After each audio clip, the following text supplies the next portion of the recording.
Hi, welcome to Bucket List Guides. We're in Penang, taking a cruise to nowhere on the Aegean Paradise.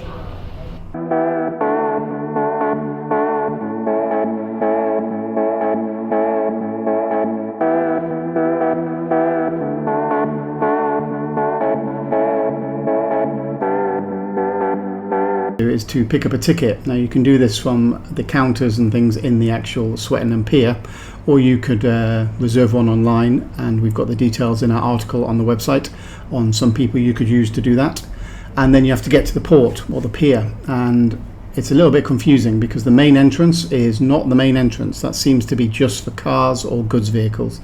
So you have to go to the left and you have to go down the little side road next to the pier and then turn right, and then either buy your ticket or get your boarding pass, and then you follow the signs to the boat all the way through. It's fairly straightforward once you get into the pier. There's even a sign saying Aegean Paradise, and then lots of escalators, which I'll show you in a minute. Now when you do it, you'll see the red sign, Swettenham Pier, and straight in front of that there's an escalator that you go up, walk past the 7-Eleven, and then down another one. And once you're there, you'll start to see the sea and of course the huge white cruise ship in front of you. So in this video we're going to look at the boat, we're going to look at the facilities on board and give you some advice on how things work on there. It has most of the things a cruise ship has: a swimming pool, a casino, a restaurant, and all the things that go with that. Casino seems to be the most popular. Seems to be a lot of people go there because they enjoy to gamble, which if you do is great, and if you don't is great, because it means that a lot of the facilities on board are not used so much. Now when you get on board, you do have to give your passport in to the people at front as you pay. When I went, it was 120 ringgit, which is about $20 US, and you have the option, should you wish, of getting a cabin, which I did. I got a balcony cabin, and there's a look at that in this video and in a separate video as well. The cabins cost on a weekday 100, 130 and 200, depending if you want a inside window cabin or a balcony. I got a balcony as I'm only going to be doing this once. Now when you get on the boat, it's actually in pretty good nick. The atrium, 3 stories, is pretty cool. The lifts are all clean and tidy, and the cabins, as I said, are quite good. We went for a balcony one, cabin 5057. Cabin 5057 is on the 5th floor, not surprisingly, and it's on the starboard side, which means as you leave port you'll be actually getting a view of Butterworth, and then on the way back you'll be getting the view of Penang Island. Now this seems like a good spot to put in the balcony cabin tour. This is a balcony cabin on the Aegean Princess. It's a pretty good sized cabin for a boat that's getting on for over 40 years old. As you come in the door, you find your storage, some of it taken up with life jackets of course, and then a long closet for evening dresses, even though it's a day or a night cruise. And then right next to that there's a double closet with a couple of hangers, a spare pillow, and a safe in the bottom. The safe does work, I checked it earlier, and underneath that there's 3 drawers just to keep some stuff in.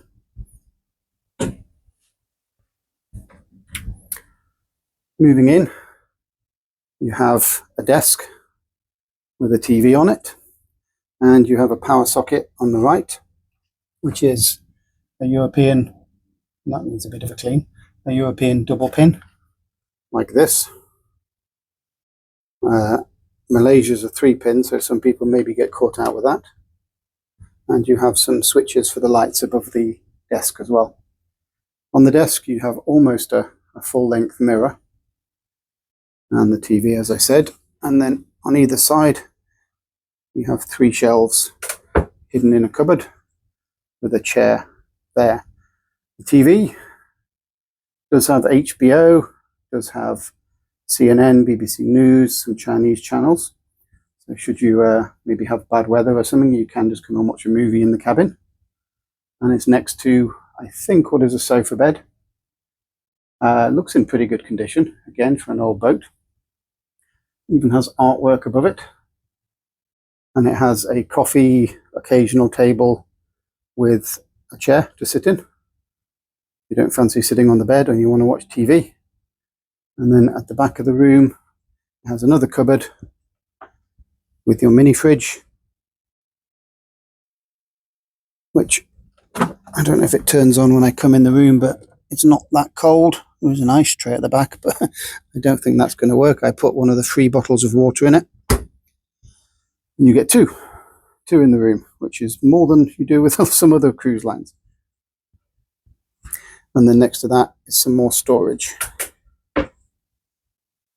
Next to the bed, on both sides, you have a little table and your lamp with some more storage, a can of Coke and some peanuts, which are mine.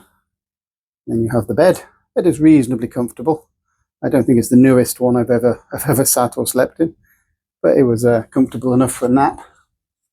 And then on the other side you have another mirror, and you also have the phone, Thai massage, which I didn't know they did on this boat, and then some phone numbers, which I'm sure not many of us actually ever use.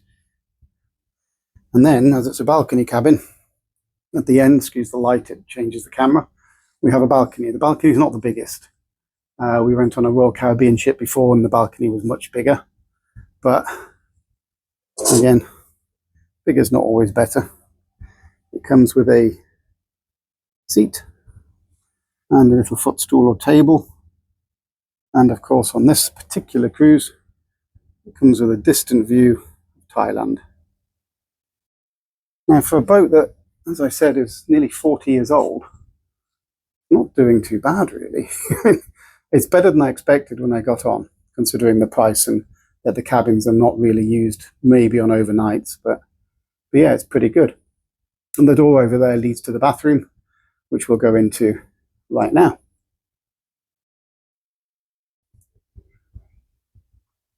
So just a quick look at the bathroom. It's not a bad size for an old boat, to be honest with you. It comes with a selection of towels, which is not bad. Again, you're only on the boat for a few hours. Toilet, of course, gives you toilet rolls, spares just in case. Soap, 2 cups, and hand basin, wash basin.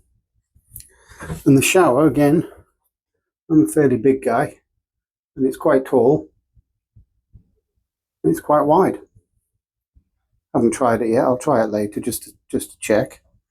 It's in good condition. Again, it's looking a bit old, but you know, it's an old boat. And it even comes with soap, shower gel, conditioner, all in one. 2 decks up from our cabin was the pool deck on deck 7. And yes, the Aegean Paradise does have a swimming pool. It is a small one. And when I first got on board, it was empty, which made me think, oh, maybe this boat doesn't actually use the swimming pool. But later on, it filled up. I guess they use seawater from the Aegean Sea, so you will be able to swim in the Aegean Sea. It has bars and tables. I didn't see any sun loungers. Maybe they come out later on, I don't know. But the tables and chairs are mainly used for people who are using the pool bar. Now, the pool bar, again, opened later. I guess when the swimming pool opens, the pool bar opens as well.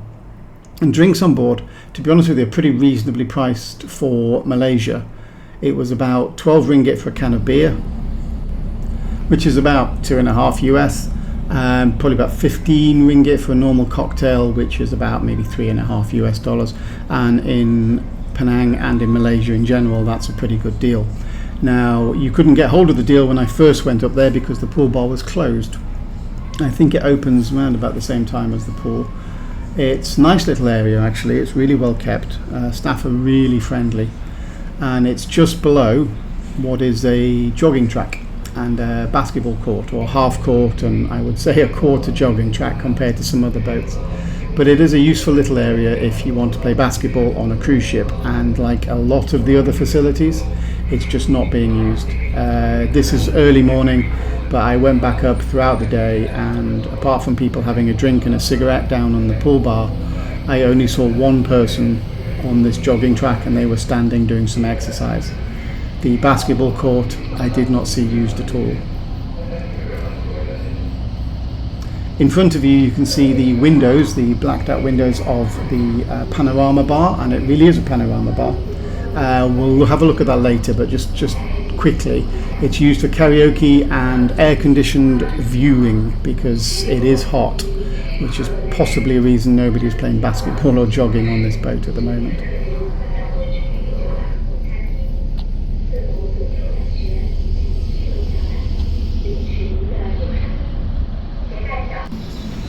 If you come back down to the pool deck, you'll walk past the pool bar grill, which is where they serve little barbecue items later on.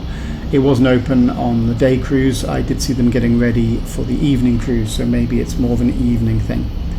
And then at the back of the boat, there's quite a large area that you can go and chill out. It only had seats on the sides, on the two sides of the boat, and there were places to stand in the middle, which you will see in a second, with a drink. Now the pool bar is quite a way back there, but there's a little cafe here, which I think used to be the gym, because there's no longer a gym on board, where you can pick up a drink or a snack and you could eat it outside. There's one issue with this at the time when I'm filming, is that the boat isn't moving and it was not a very windy day. So you have the full Malaysian sun beating down, and as you can see, it's called the sun deck. It's well named. It's really hot up there. If the boat is moving, you'll have the breeze. You will still get sunburnt, so take some suntan lotion, but it is hot. I'll give some brownie points if anyone knows what country's flag that is they are flying. As you can see, Swettenham Pier is a pretty big one. It can hold 2 Oasis class cruise ships, and Aegean Paradise certainly is not an Oasis class ship. It's about 174 meters long and about 24 meters wide, not quite the 300 meters that some of the Royal Caribbean boats are running now. And you get the views, just like the promenade upstairs. You also get the views here. Now on the left you can see the windows upstairs and downstairs, to be fair, but the downstairs ones are of the Poseidon Cafe. I said before, I think it used to be the gym. It has excellent air conditioning and not much else, to be fair with you. It has a snack bar selling drinks, and it has a little games area, darts and some winner cuddly toy arcade games. It is the only arcade, or I suppose kid-friendly area, apart from the pool on the boat. And this cruise is probably not best for children who get bored easy. If you go straight upstairs, you'll come to the Panama Lounge, the Panama Bar, which is where they have a disco on Fridays, and they have karaoke around about 2 o'clock onwards. And because it is a lot of casino-themed activities, there are of course some machines to play as well. Bar prices seem to be the same all the way around the boat. Now, as I said, it's used for karaoke, so I'm going to stop talking because there's no way you'll hear me over them singing.